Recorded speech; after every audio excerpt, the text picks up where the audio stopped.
Alright guys, the ugly truck is done, but I'm worried you might have made a huge mistake. This truck might not be usable.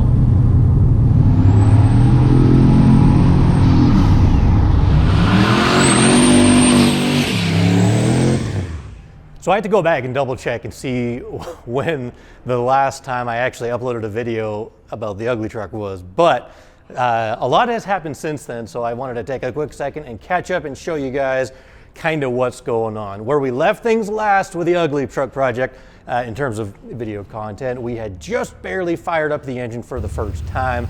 The whole front end of the truck was apart, but since then, life has been very chaotic at the shop here, but I've gotten the truck back together. I've put about 150 miles on it, and so far we're kind of working our way through the tuning process. Everything seems to be going according to plan. So I just wanted to kind of get you guys up to speed in terms of some of the changes that we have made to the ugly truck since you have seen it last. Obviously it's put together, it's on the ground. We've got the grill on, we got those new headlights on. I did a video on those some time ago, by the way. They work awesome at night. But most of the work has been kind of under here. A lot of this was done when you guys saw it last, but there's just been a ton of little things. Like, for example, in the back corner there, I built some brackets to mount my catch can, vented from each valve covers. A couple of you guys commented about how that's going to smell inside the cabin. You are correct. It definitely does have a bit of an oily, funky odor as the catch can kind of breathes. We'll probably switch to a recirculating type at some point. Let's see, brackets has really been kind of the name of the game. I modified this cheapo Amazon coolant overflow bottle, built a new bracket on it. The coolant port originally was on the side there. I welded that up because it wouldn't draw from the very bottom. We got the fuel pressure regulator mounted. I think I showed you guys that already. Hydro boost is done. We have the fuel lines done. The wiring is all tidied up. Basically, there's just been a ton of like little odds and ends. You know, when you get to that last 1% of the project that seems to take like 50% of the time, that's kind of what I had to get finished up. Overall changes for the truck, the tires that I had on the back were completely shot. We had these 275, 45, 18 Pirellis all the way around, but due to a few unfortunate throttle slips,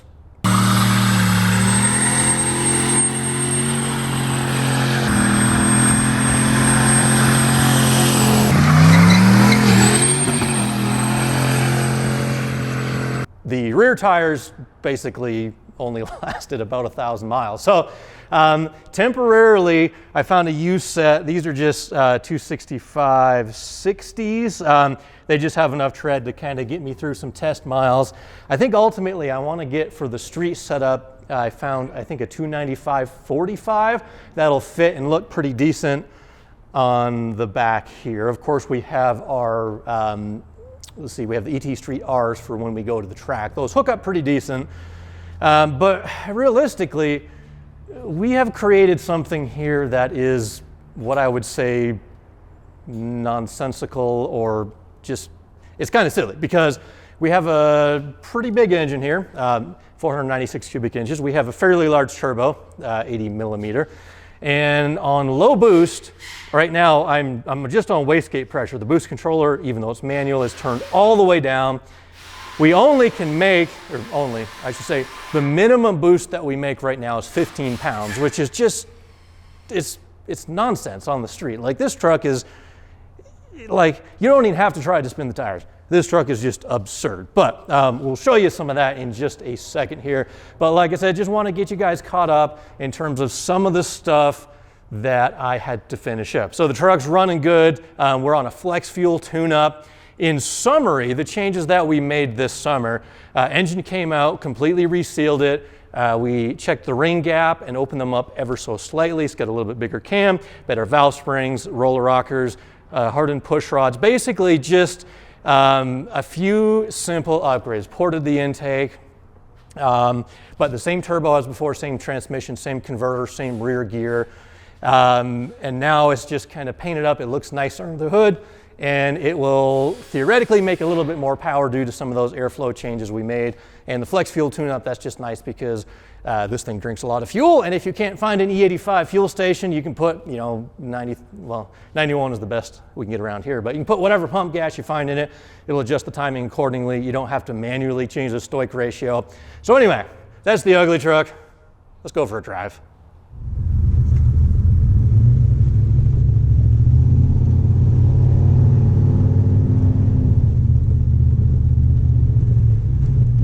One of the things that I changed up last winter, I guess now, I was gonna say last fall, is I did that fender exit exhaust, and that was all part of the weight reduction, trying to get a 10-second pass, which we did get a 10-second pass, but out on the street, like, it wasn't unbearable having the fender exit. I just didn't like it. I love the full exhaust sound. I love the sleeper vibe. It's mellow, it's not too loud, but it's definitely sleeper, where the dump pipe going through the fender just is definitely not sleeper status. So anyway, happy to be back like that. Now, what I was talking about a little bit ago about this truck being kind of useless, I'll demonstrate here in just a second if we have a clear road. So the truck, I don't want to say it makes too much power. Maybe it has not enough traction, or I don't know, we need to run lower boost on the street, but we're in third gear, just cruising along 45 miles an hour. We'll just kind of tip into it.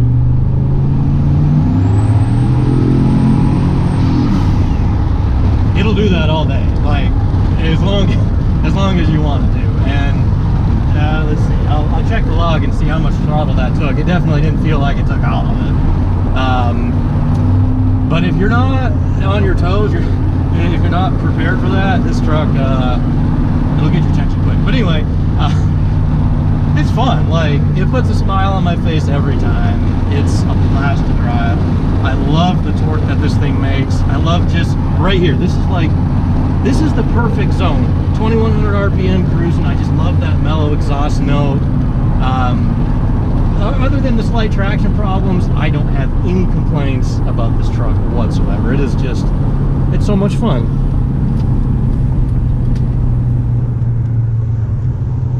Hey, that's Ford Ranger.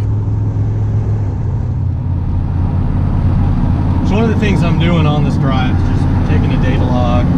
In terms of tuning, it's kind of for the most part dialed in. I do have a few like startup and drivability problems that I'm trying to address. And I have a great resource, and you should check him out too. His name is Matt Sanford. I met him through a mutual friend for the company I used to work for, but this guy is a tuning genius. I mean, quite simply put. And he answers any of the questions that I've been able to ask him. And he helped get my LSA supercharged Copo truck like dialed in. He's helping me on this one. So I'll show you some of that stuff in just a second here. Him helping me go through the tune and stuff like that. But we just got HP tuners running, recording some data, and we'll go over that.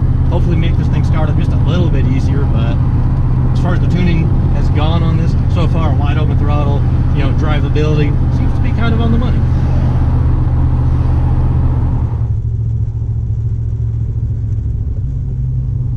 Gonna pull over here real quick and get a thumbnail photo.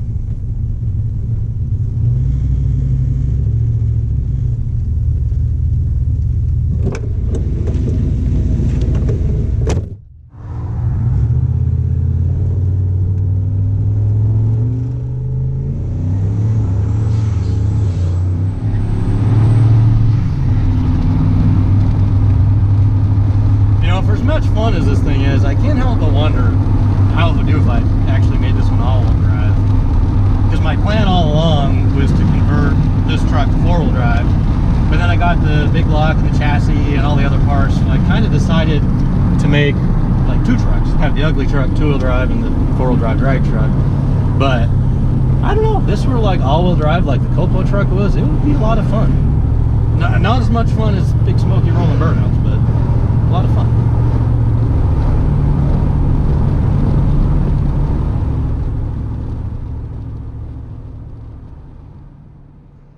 Does start switching, which tells me that we have a heater issue for sure on bank 2 sensor 1, and it could also have an element going bad. So maybe whenever you shut the truck off last year, maybe you had some ethanol or some type of moisture in that tip.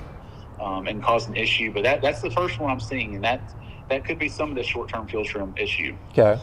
On your mass airflow sensor, when you fail the mass airflow sensor and you're running speed density like you are, it's going to always reference the lowest, like on startup, it's going to reference the lowest frequency that you actually have in your mass airflow versus frequency table, which your lowest frequency is 1500 hertz. So you need to set the 1500 hertz spot on the mass airflow sensor versus frequency output table to something that would fire off the vehicle. Because what it's going to do is on startup, it looks at the math and it has to start and then fail the math.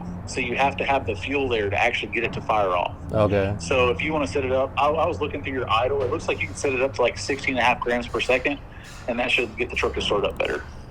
Delta airflow, the PU0101 air, you can just max that thing out because you're not even using the mass airflow sensor anymore. So you can just type in like 2031. Okay, yeah. Everything else looks pretty good though.